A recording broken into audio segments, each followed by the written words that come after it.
Invasi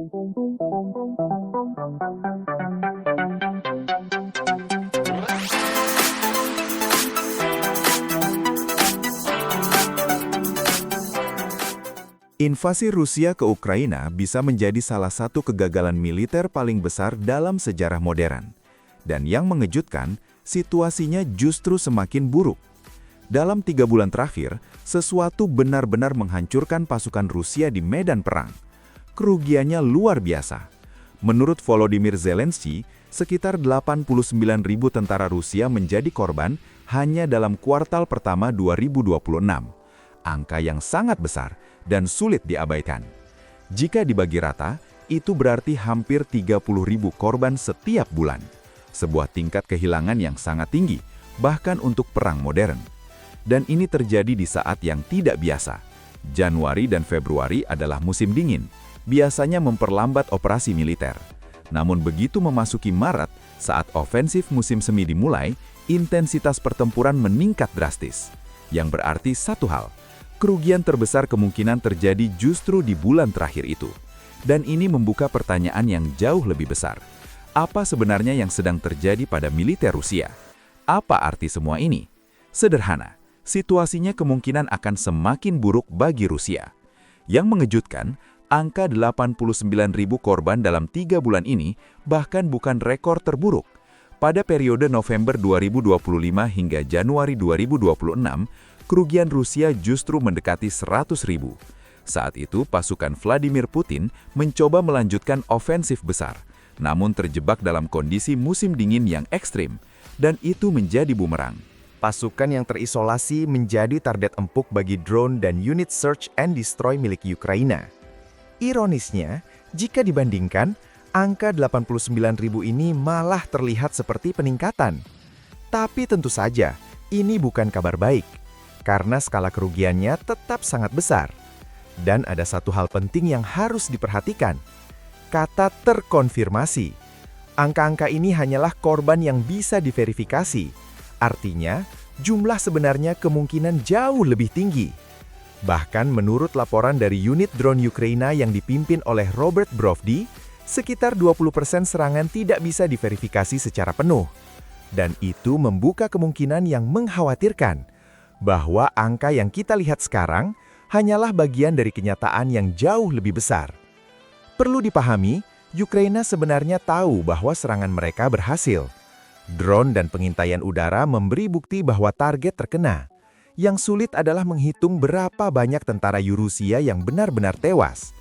Karena dalam satu serangan, banyak korban terjadi secara tidak langsung, akibat pecahan ledakan, runtuhan, atau serangan lanjutan yang tidak selalu terekam. Artinya, angka korban yang kita lihat kemungkinan besar masih di bawah angka sebenarnya. Dan disinilah situasinya menjadi jauh lebih buruk bagi Rusia. Karena semua kerugian besar ini tidak sebanding dengan hasil di medan perang. Wilayah yang berhasil direbut justru semakin sedikit, padahal sebelumnya pun sudah buruk. Sepanjang 2025, pasukan Vladimir Putin dilaporkan kehilangan sekitar 400.000 tentara hanya untuk merebut sebagian kecil wilayah Ukraina. Hasilnya, kurang dari 1% dari total wilayah negara tersebut. Dengan kata lain, kerugian sangat besar, hasil hampir tidak ada. Jika pola ini terus berlanjut, maka secara teori, Rusia bisa membutuhkan puluhan bahkan ratusan tahun untuk mencapai tujuan militernya.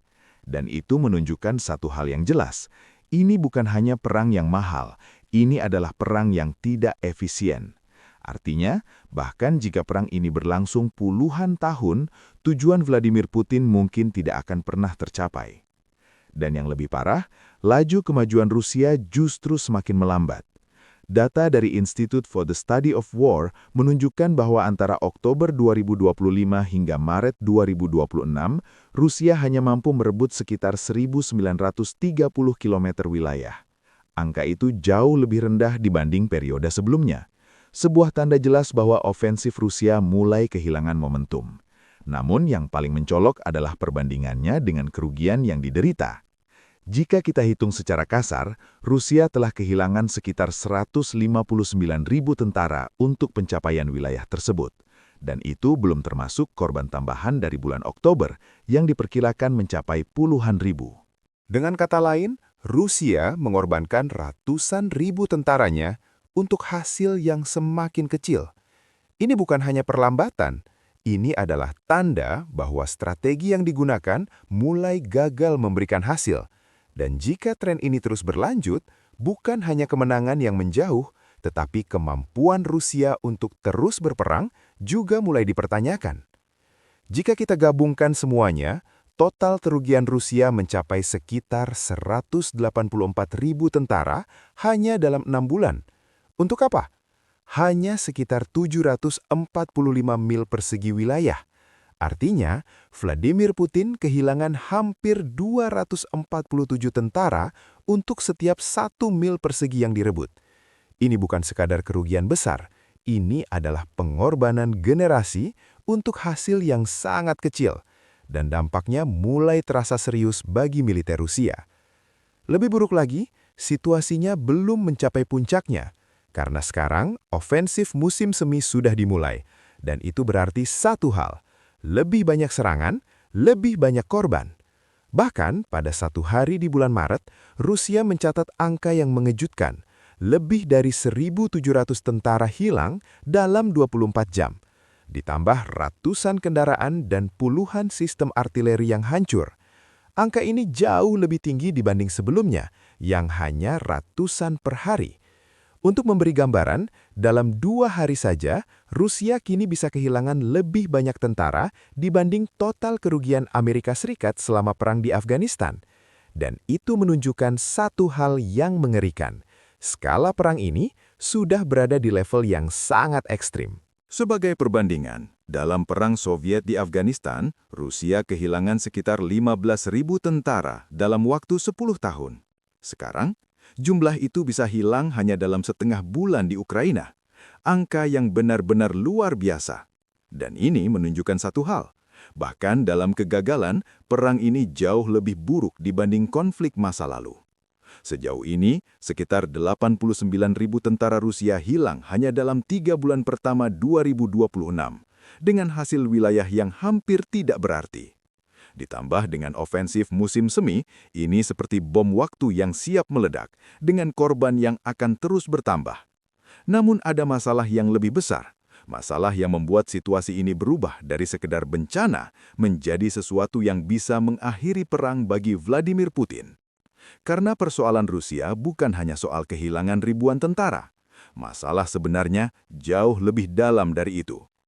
Kerugian besar ini memang menghancurkan militer Rusia, tapi sebenarnya itu bukan hal baru. Masalah sebenarnya sekarang adalah Rusia mulai kehabisan orang. Untuk pertama kalinya sejak invasi dimulai oleh Vladimir Putin, jumlah tentara yang direkrut tidak lagi mampu menutupi kerugian. Selama beberapa bulan terakhir, jumlah keluar lebih besar daripada yang masuk. Artinya, setiap bulan, kekuatan Rusia terus menyusut. Target rekrutmen pun mulai meleset. Rusia menargetkan ratusan ribu tentara baru di tahun ini, tapi sejauh ini baru mencapai sebagian kecil dari angka tersebut.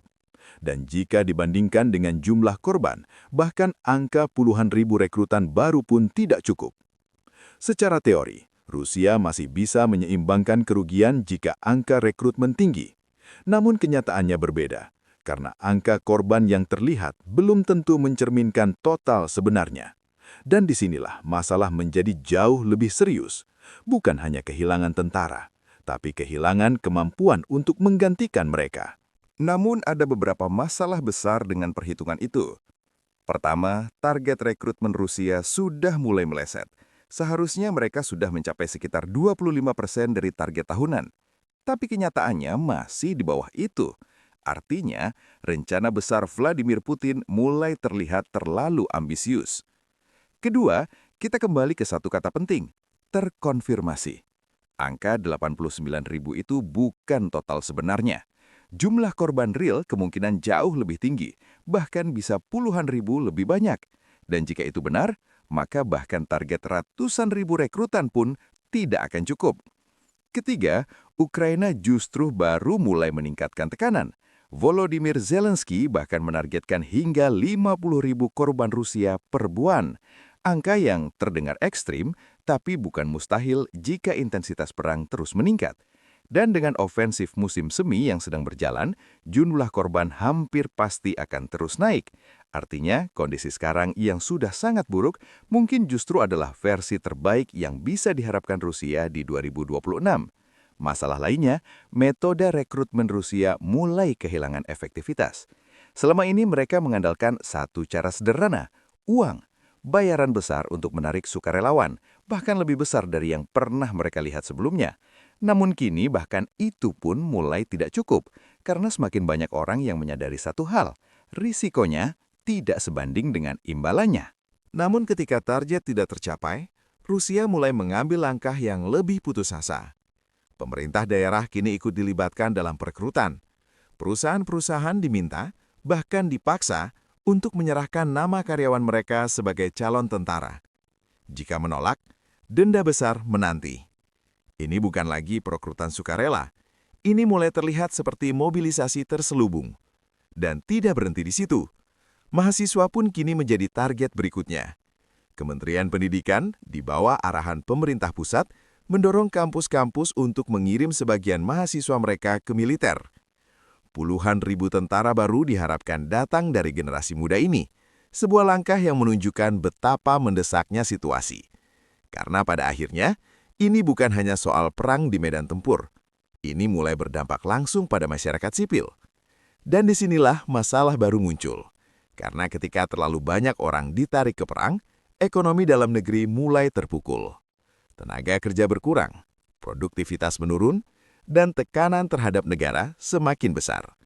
Semua ini adalah konsekuensi dari satu keputusan besar yang diambil oleh Vladimir Putin. Dan sekarang, dampaknya mulai terasa di seluruh lapisan negara. Dampaknya kini mulai terlihat jelas di dalam Rusia sendiri. Pabrik-pabrik mulai mengurangi jam kerja, ekonomi melambat, dan tenaga kerja semakin berkurang. Ini bukan kebetulan, ini adalah efek langsung dari perang. Karena semakin banyak orang ditarik ke medan tempur, semakin sedikit yang tersisa untuk menjaga ekonomi tetap berjalan. Dan kini, lingkaran masalah itu semakin dalam. Tenaga kerja disedot ke perang, ekonomi melemah, lalu negara butuh lebih banyak orang lagi untuk perang. Sebuah siklus yang terus berulang. Dan yang lebih mengkhawatirkan, generasi masa depan ikut dikorbankan. Mahasiswa yang seharusnya membangun masa depan negara justru didorong ke garis depan. Semua ini menunjukkan satu hal. Vladimir Putin mungkin sedang mencoba menyelesaikan masalah jangka pendek dengan mengorbankan masa depan negaranya. Dan sekarang, langkah berikutnya sudah mulai terlihat. Mobilisasi yang lebih besar. Sebuah sistem wajib militer yang kini bisa memanggil siapa saja, kapan saja, dalam rentang usia 18 hingga 30 tahun. Artinya, perang ini tidak hanya terjadi di Ukraina, tetapi juga mulai merambah kehidupan sehari-hari rakyat Rusia. Rusia memang mengklaim tidak akan menambah jumlah wajib militer. Namun, klaim seperti itu sulit untuk dipercaya.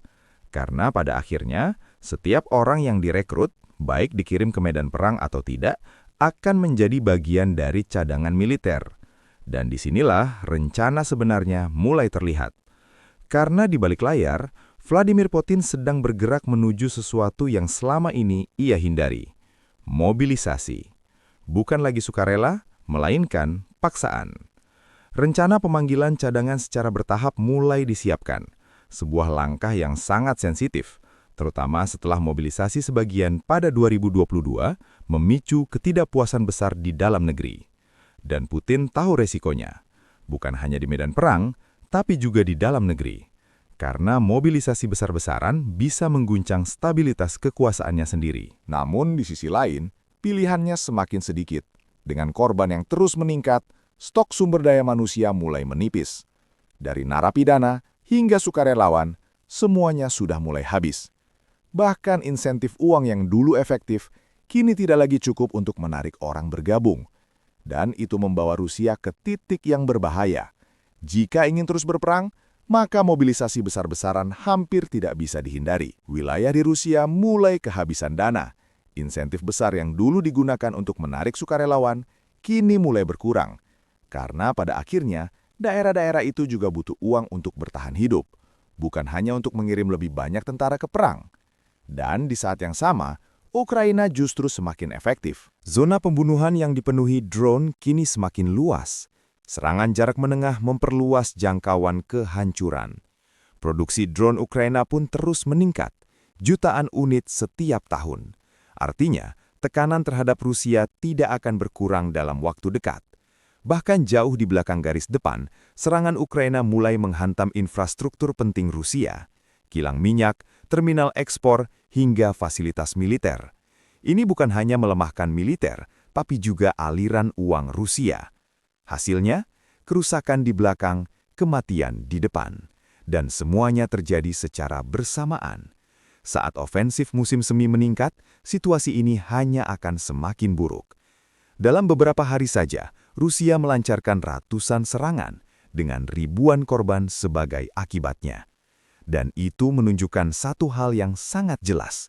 Semakin keras Rusia mencoba menekan, semakin besar harga yang harus dibayar. Terima kasih sudah menonton. Jika kamu menyukai video seperti ini, jangan lupa untuk tekan tombol like, share ke temanmu, dan tentu saja subscribe ke channel Jendela Strategi